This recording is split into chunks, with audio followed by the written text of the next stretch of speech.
Okey, salam sejahtera kepada semua. Hari ini saya akan masuk bab 1, ubahan. Okey, subtopik untuk hari ini adalah ubahan langsung.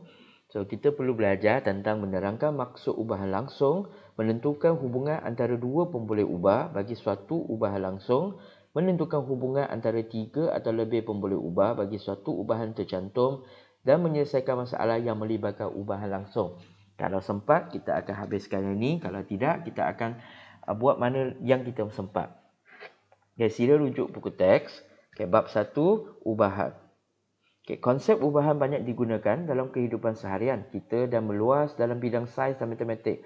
Misalnya mencari jarak yang dilalui dengan laju dalam masa tertentu. Mengkaji hubungan antara kedalaman laut dengan tekanan air dan lain-lain. Okay, simbol kadaran ni diperkenalkan oleh William Emerson, seorang ahli matematik Inggeris pada tahun 1768 dalam karyanya The Theorem of Fluxions. Untuk maklumat lanjut, sila buat scan QR code ni supaya awak boleh tengok berkaitan dengan simbol tersebut.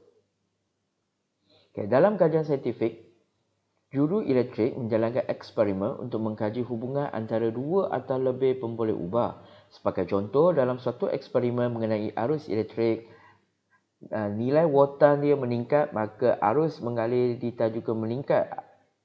Okay, watan meningkat, arus juga meningkat dan sebaliknya. Berbeza pula jika nilai rintangan berkurang, maka nilai arus bertambah dan sebaliknya. Okay, bagaimana kita nak hubung antara arus, watan dan rintangan? Okay, yang inilah hubungan ni dinamakan sebagai ubahan langsung. Okay, apakah maksud ubahan langsung? Ini yang dulu biasa kita buat kalau jika kita masak 5 cawan beras untuk 10 hidangan, 10 cawan beras boleh masak untuk 20 hidangan. Ini sebenarnya konsep asal di sekolah TV menengah rendah awak dah belajar nisbah. Sebenarnya perkembangan daripada nisbah ni itulah dinamakan ubahan langsung. Okay, seorang tukang masak perlu menentukan bahan yang digunakan dalam mengikut bilangan hidangan. Jika bahan yang digunakan bertambah, maka bilangan hidangan turut bertambah. Sebaliknya, jika bahan yang digunakan berkurang, maka bilangan hidangan turut berkurang. Dalam kehidupan seharian, kita sering berdepan dengan situasi yang melibatkan hubungan berubahan kuantiti. Contohnya, jarak perjalanan dengan tambang teksi, jumlah faedah yang diperolehi mengikut tempoh dengan kadar faedah tertentu. Okay, jom. Okay, kita boleh cuba menggunakan aktiviti ini. Okay, so buat aktiviti ini dalam buku latihan. Ini saya minta buat dalam latihan. Carilah maklumat dan buat dalam buku latihan.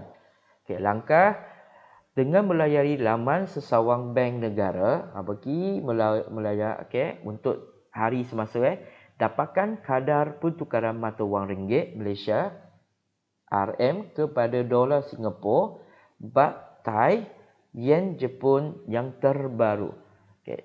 Untuk hari ini 8 hari bulan, maka pergi cek 8 hari bulan Mac punya pertukaran atau currency untuk ringgit Malaysia, dolar Singapura, baht Thai dan yen Jepun. Okay, dengan menggunakan kadar pertukaran tersebut, hitung nilai mata wang ringgit Malaysia kepada dolar Singapura, baht Thai dan yen Jepun yang berikut. Kalau awak buka sesawang bank negara Malaysia, awak letak aja pertukaran currency daripada ringgit Malaysia ke dolar Singapura, pilih betul-betul, letak RM10, dia akan bagi awak jawapan. Semua dah ada. Okay, lepas tu isikan jawapan awak dalam jadual. Banner buat dalam buku latihan. Okay, perbincangan nyatakan berubahan dapat. Lepas tu awak tengok nilai dia, awak cuba tengok adakah dia bertambah, berkurang. Apakah hubungan antara nilai ringgit Malaysia dengan nilai dolar Singapura? Okey, lepas awak buat, kita akan bincang. Okay, hasil daripada mobilisasi minda 1 didapati bahawa perubahan dalam jumlah ringgit Malaysia yang ditukar menyebabkan perubahan yang sepadan dalam jumlah dolar Singapura, baht Thai, yen Jepun. Nilai RM bertambah apabila nilai yang dolar Singapura, baht dengan yen bertambah, dengan nilai RM berkurang apabila yang ini pun berkurang. Kita tengok dia bertambah, berkurang. So, hubungan itu kita panggil sebagai hubungan langsung. Okay. Hubungan langsung menerangkan perkaitan antara dua pemboleh ubah dengan keadaan apabila satu pemboleh ubah Y bertambah, maka pemboleh ubah X juga bertambah pada kadar yang sama dan sebaliknya. Hubungan ini juga ditulis sebagai Y berubah secara langsung dengan X. Okay. Berubah secara langsung dengan X. Bagaimana kita tulis? Kita akan tulis Y berkadar langsung dengan X. Okay. Y berkadar langsung dengan X. Itu adalah hubungan ubahan. Tapi dalam bentuk pengiraan, kita akan ubahkan simbol berkadar langsung kepada K, satu pemalar X. Okay. K ni adalah satu pemalar.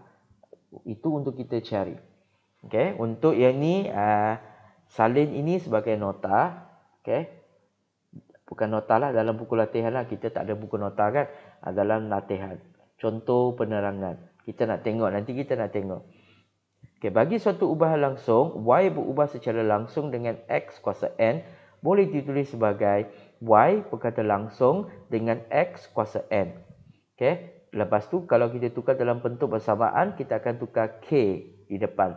Daripada berkadar, kita tengok betul-betul simbol dia. Daripada simbol berkadar langsung, kita tukar jadi sama dengan. Itu apabila kita nak buat pengiraan.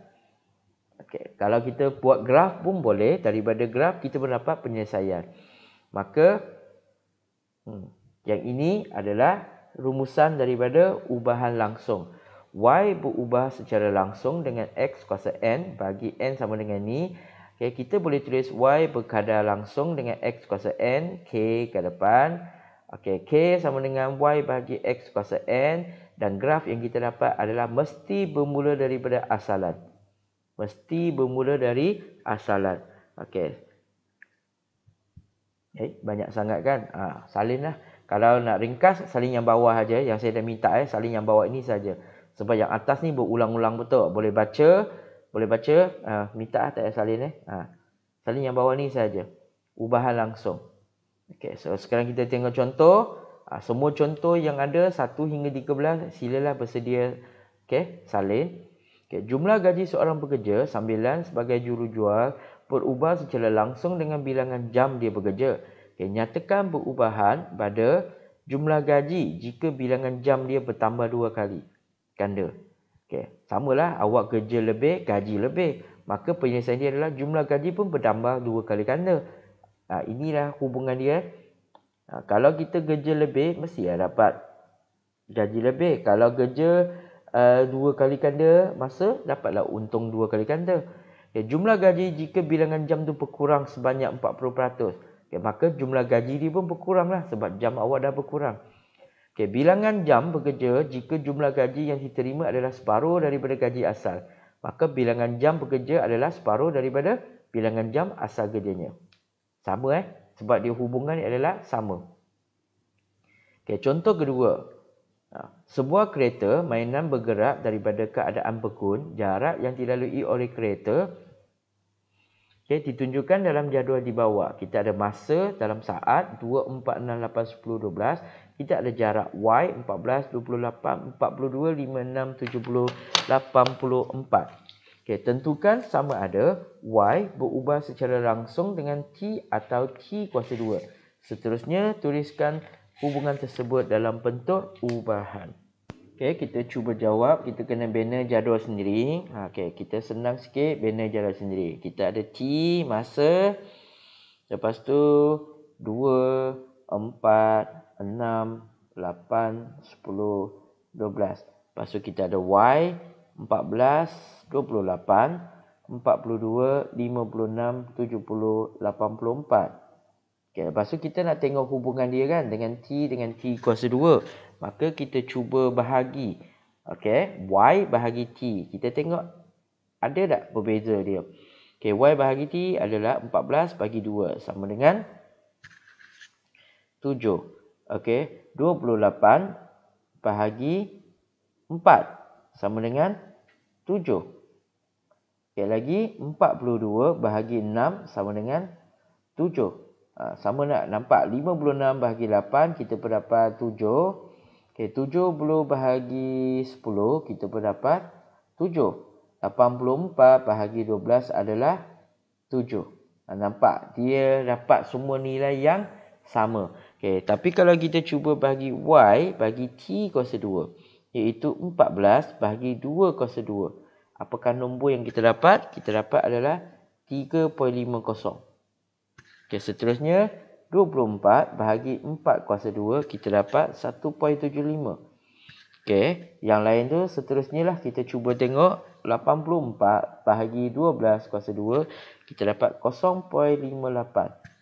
Okey, daripada ni kita nampak y bahagi t kita dapat 7. Yang 7 ni lah yang kita namakan ni sebagai apa? Pemalah. Apabila pemalah tu sama, okey, maka kita katakan y berubah berkadar langsung dengan t. Okay, kita boleh tulis atau kita sebut y berubah secara langsung dengan t kerana nilai y per t ialah pemalah, maka kita guna y berubah secara langsung dengan t, okay, atau simbol yang itu. Okay, kita dapat. Lepas tu kita tengok y dengan t kuasa 2, kita tak dapat yang pemalah, maka y tidak berubah secara langsung kepada t kuasa 2. Okay, daripada tu aja kita dah tahu jawapannya. Kita nak semak boleh, satu-satu semak. Maka banyak cara, banyak langkah kita kena buat untuk kita semak. Okay, boleh semak tapi dapat jawapan. Ada yang guna cara yang lebih senang, kita cuba 2-3 nombor. Okay, kalau boleh cubalah semua nombor. Tapi biasanya dalam soalan dia akan bagi nombor yang sikit aja untuk kita cuba semak. Adakah dia berubah secara langsung atau tidak berubah secara langsung. Okay, kita tulis y tidak berubah secara langsung dengan t kuasa 2 kerana nilai y per t kuasa 2 bukan pemalah. Kita boleh guna cara lain untuk buktikan. Contohnya, kita menggunakan graf untuk kita buktikan bahawa adakah dua pemboleh ubah tu berubah secara langsung atau tidak. Contohnya A, dengan melukis graf y melawan x, tentukan sama ada y berubah secara langsung dengan x atau tidak. Kita boleh guna bahagi macam tadi 1/5 bahagi 0.4 boleh bahagi, atau kita plotkan titik dan kita perasan garisan tu bukan bermula dari asalan. Asalan tu maksudnya sini kosong-kosong tu adalah asalan. Okey, kosong-kosong ni adalah asalan. So graf tu bukan bermula daripada asalan, maka kita kata y tidak berubah secara langsung dengan x. Contoh B, apabila kita plot graf, kita buat graf, tapi di sini kita tak plot lah, kita tengok aja soalan ni, kita rujuk aja. Tak perlu salin maaf, bukan tak perlu salin, tak perlu lukis graf, tapi boleh lakarkan graf. Okey, lakarkan tu maksudnya buatlah line macam ni. Okey, ini garisan dia kat sini. Tunjuk macam ni aja jawapan. Okey, bermula daripada asalan. Tak perlulah guna kertas graf, nanti pening. Okey, tentukan lepas kita plot, kita akan nampak x kuasa 2. Tengok x ni x. So kita perlu buat lagi satu kolom, letak x kuasa 2. Kita kena letak x kuasa 2 adalah 4, 3 kuasa 2 adalah 9, ni 16, 25. Baru kita boleh plot titik. Kalau tidak, nanti awak akan dapat yang lain. So, lepas kita kuasa 2, kita plot, kita akan perasan graf tu memang bermula daripada asalan. Maka, kita boleh kata y berubah secara langsung dengan x kuasa 2. Saya ingatkan, kita ada dua cara untuk semak. Satu cara, saya tunjuk balik. Kita guna pembahagian. Okay, kita bahagikan nilai yang dia nak cari tu, kita bahagi. Setiap nilai kita semak, kita bahagi. Dan semak jawapan dia. Kalau semua jawapan yang kita dapat adalah sama, maka kita kata y berubah secara langsung dengan t. Tapi kalau kita dapat graf, sama juga bermula daripada asalan, graf tu boleh lukis, maka itu pun berubah secara langsung. Okay, selebihnya adalah bukan berubah secara langsung. Okay, kita tengok contoh keempat pula. Dia tak bagi jadual, dia bagi nombor. Diberi M sama dengan 0.8 apabila N sama dengan 0.125. ungkapkan M dalam sebutan N jika M berubah secara langsung dengan N. So, apabila kita baca soalan memang peningkan kepala kita, kita cari perkataan yang kita kenal. Berubah secara langsung. Simbol dia ini. Maka kita bermula daripada A, M, berubah secara langsung dengan N. Kita kena buat macam ni dahulu. Lepas tu barulah kita tukar pengiraan dia. Ingat, tukar jadi K. Sama dengan K. Ingat saya cakap tadi, bertukar simbol ubahan tu kepada sama dengan.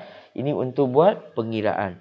Ini adalah hubungan. Kita tengok M berubah secara langsung dengan N. Tapi kalau lepas tu kita nak buat pengiraan, kita kena tukar dalam bentuk M sama dengan K kuasa N. K adalah K kuasa N. K adalah N, K adalah pemalah. Lepas tu kita buat apa? Mana nilai yang ada kita masukkan. 0.8 sama dengan K darab dengan N. N adalah 0.125. Kita nak cari K. Bagaimana nak cari K? Kita kena bahagikan. 0.15 sini membahagi 0.125. Maka tekanlah kalkulator. 0.8 bahagi 0.125 kita dapat 6.4. Kita dapat 6.4. Selepas kita dah dapat nilai, kita akan ganti balik semula. Ini K. Masukkan balik sini. Maka kita tulis macam ni. Maka M sama dengan 6.4 N. Itulah soalan yang minta macam ni. Dah habis. Kita kena letak dahulu. Ini saya ulang balik. Letak dahulu simbol ubahan. M berubah secara langsung dengan N. Nampak aja soalan ni, kita letak berubah secara langsung. Daripada ubahan, kita tukar jadi sama dengan. Mesti letak satu nilai K. Lepas tu, letaklah semua nilai yang diberi daripada soalan. M berapa, M berapa masukkan. Dapatkan dulu pemalah K ni berapa. Ingat saya cakap K tu maksudnya apa? Pemalah. Dapatkan nilai pemalah tu. Dan akhirnya kita gantikan balik dalam bentuk persamaan dia. So, kita dapat M sama dengan 6.4 N.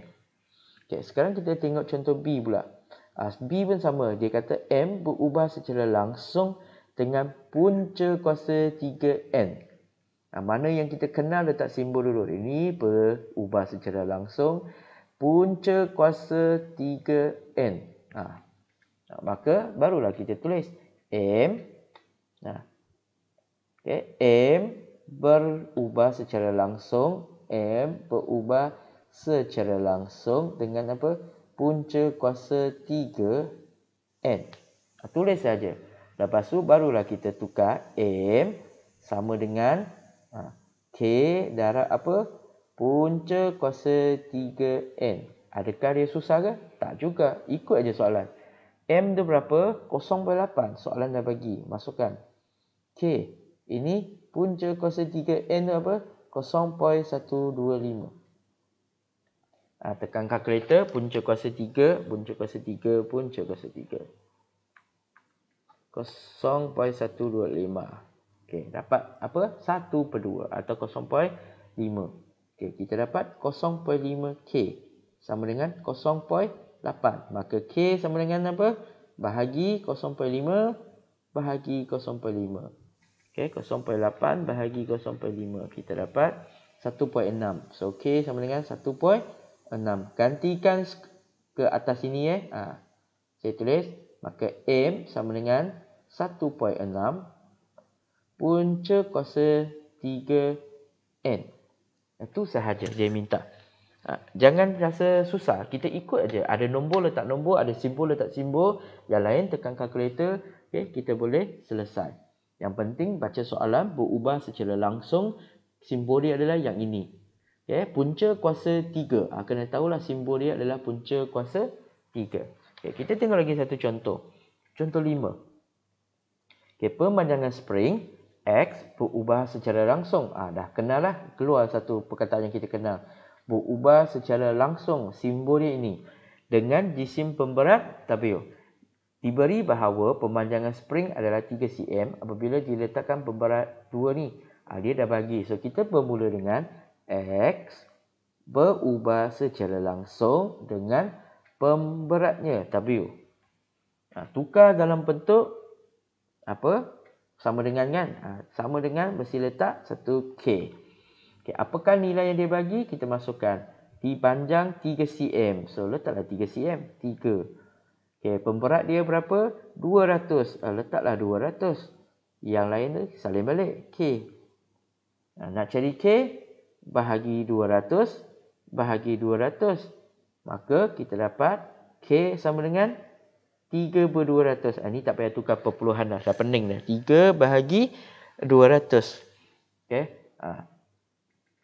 Nak tukar, tukarlah 0.015. Senang sikit. Pindahkan ke mana? Pindahkan ke atas sini balik. So, X sama dengan 0.015 W. Dah selesai. Kan senang. Okay. Siapa lagi yang tak dapat? Tengok memang dia cepat. Tadi mula tu memang penerangan tu panjanglah penerangan. Tapi apabila kita tengok contoh yang sebenarnya dia akan jadi senang. Berubah secara langsung, letaklah simbol ni. Okay, lepas tu carilah pemalar K. Nilai orang dah bagi 3 cm, 200 gram. Bahagi, kita dapatlah K. Lepas tu masukkan dalam persamaan yang pertama tu, selesailah soalannya. Okay, kita tengok contoh seterusnya. Ni soalan semakin bertambah, nilai bertambah. Tapi yang penting kita tengok apa? Diberi Y berubah secara langsung. So, dapatlah simbol ni So, kita tulis dulu. A, Y berubah secara langsung dengan X. Tukar dalam bentuk pengiraan. Y sama dengan K darab X. Lepas tu, mesti dia bagi nilai. Y adalah 0.14. Okay, sama dengan K. Ni buat kurungan. Kurungan X adalah 0.2. Lepas tu, nak cari K kan? Bahagilah 0.2. Bahagilah 0.2. Maka K sama dengan, tekan kalkulator, 0.14. Bahagi 0.2. Dapatlah 0.7. Okey, masukkan ke dalam. Ni betul yang pertama. Maka Y sama dengan 0.7K. Patutnya selesai di sini. Tapi soalan dia tanya, apakah nilai Y apabila X sama dengan 5? X sama dengan 5 kan? So, X sama dengan 5. Apa salah 0.7K? X. Okay. X sama dengan 5. So, kita masukkan sajalah. Y sama dengan 0.7 darab X kan. So, X sekarang tukar jadi 5. Tekanlah kalkulator. 0.7 darab 5 sama dengan 3/5. Dah selesai. Senang aja. Tambah satu langkah. Dia bagi X. Gantikan je lah X ke dalam tu. Okey. Kita tengok B pula. B pun masih lagi sama kan. Y berkadar berubah secara langsung dengan X. Okey, maka Y sama dengan KX dan nilai itu pun sama. K sama dengan 0.2, maka K adalah 0.7. Gantikan dalam tu Y sama dengan 0.7 X. Sekarang dia minta X, Y adalah 0.875. Y sama dengan 0.875. Masukkanlah 0.875 sama dengan 0.7 X. Nak cari nilai X, kena bahagi kan. 0.7, sini bahagi 0.7. Maka, jauh sikit. Maka X sama dengan 0.875 bahagi 0.7. Kita dapat 1.25. Okay, selesai. Okay, tenang aja. Yang penting semua tekan kalkulator. Tulis cantik-cantik, kemas. Lepas tu tekan kalkulator. Okay, contoh 7. Luas satu semi bulatan berubah. Okay, berubah secara langsung. Kita dah dapat satu simbol dia. Ini. Yang kedua dia cakap apa? Kuasa 2. Kuasa 2 diameter. Kuasa 2 diameter. Okay, diberi luas semi bulatan itu ialah 3.08. Okay, apabila diameternya ialah 2.8. Hitung nilai D apabila L sama dengan 19.25. So, kita dah tahu bermula dengan ni. Jangan tension dengan apa? Bermula. Luas berubah secara langsung dengan apa? Kuasa 2 diameter. Diameter kuasa 2. Tukar dalam bentuk pengiraan. L sama dengan K D kuasa 2. Orang dah bagi apa? Nilai kan? Berapa? Luas berapa? 3.08. Masukkan aja. K tak tahu. D apabila diameter adalah 2.8. Maka K sama dengan apa? Bahagi aja lah. Bahagi 2.8 kuasa 2. Ni pun bahagi 2.8 kuasa 2. Tekan kalkulator. 3.08 bahagi 2.8 kuasa 2. Okay, kita dapat 0.39.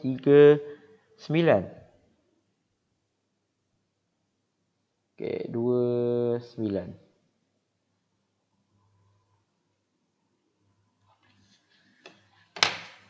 Lepas tu kita gantikan dalam apa? L sama dengan 0.3929 D kuasa 2. Alah, tak cantik. L D kuasa 2. Okay, soalan kata apa? Hitung nilai D apabila L adalah 19.25. 19.25 sama dengan 0.3929 D kuasa 2. So, nak cari D kuasa 2, ni kena bahagilah. Okey, seperti biasa, bahagi 0.3929.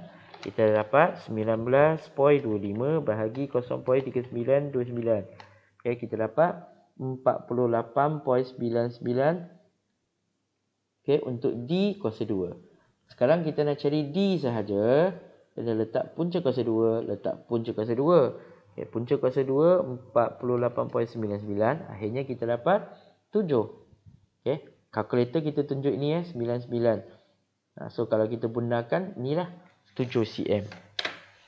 Okey. Senang aja kan? Memang kalau mula tengok soalan memang macam susah. Tapi kalau kita buat ikut langkah demi langkah, dia akan jadi senang. Okey, contoh 8. Okey, tempoh ayunan A saat kita ada A. Okey, lepas tu berubah secara langsung. Okey, ada simbol ni. Okay, dengan apa? Punca kuasa 2. Punca kuasa 2, tahu kan simbol dia? Punca kuasa 2. P. Diberi bahawa satu bandur ringkas, okay, dengan panjang benangnya 9. Okay, tak payahlah baca. Kita bermula dengan apa? A. Berubah secara langsung dengan punca kuasa 2. Panjang benang dia P. Huruf kecil kita ikut soalan. P huruf kecil. Jangan kita nak ubah huruf besar huruf kecil. Kita ikut aja. Lepas tu tukar jadi K. Punca kuasa 2 P. Lepas tu apakah nilai dia bagi?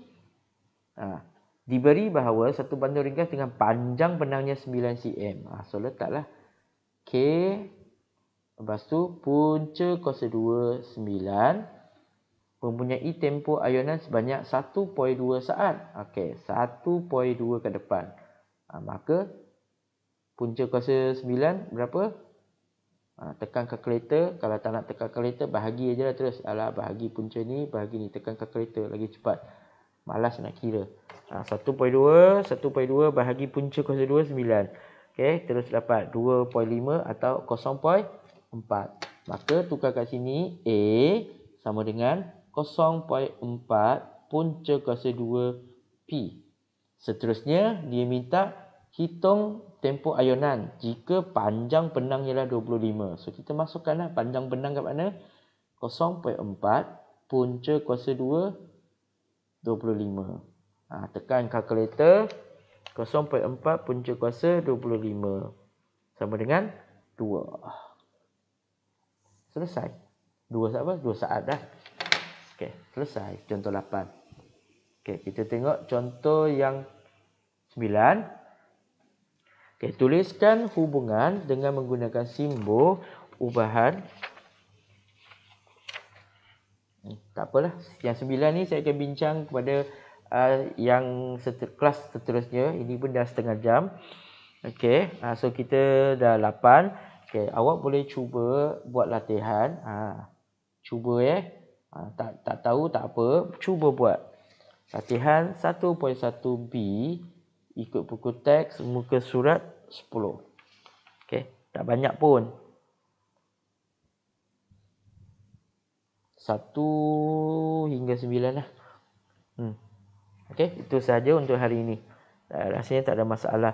Yang lukis graf tak ada. Yang lain tu, yang lukis graf tu tak payah lukis dulu.